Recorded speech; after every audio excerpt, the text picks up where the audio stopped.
Enrollment at Rochester Public Schools could fall sharply over the next few years. KIMT News 3's Anthony Monzon joins us with the reasons analysts say that the district could see more empty desks. Anthony.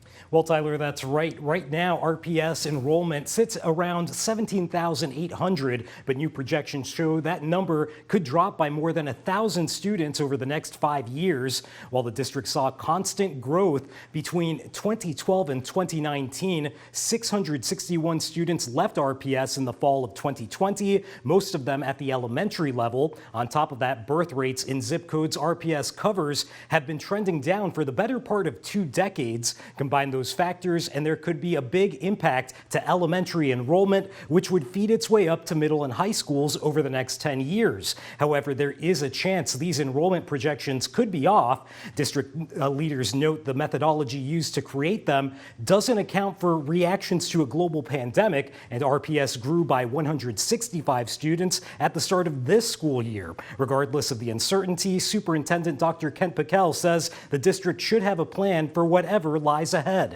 We need to be very aggressive about addressing the challenges we have in our system and then building on our strengths so that, as John said, we are the provider of choice, and we need to do it.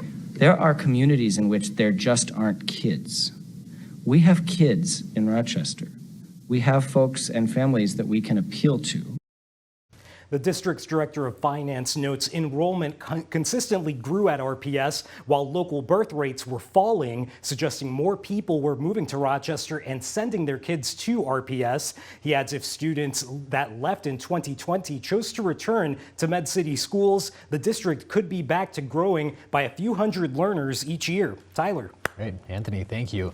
Also, enrollment numbers play a big role in how much revenue school districts receive, meaning these projections set the table for how RPS plans to tackle the $23 million budget deficit it's facing.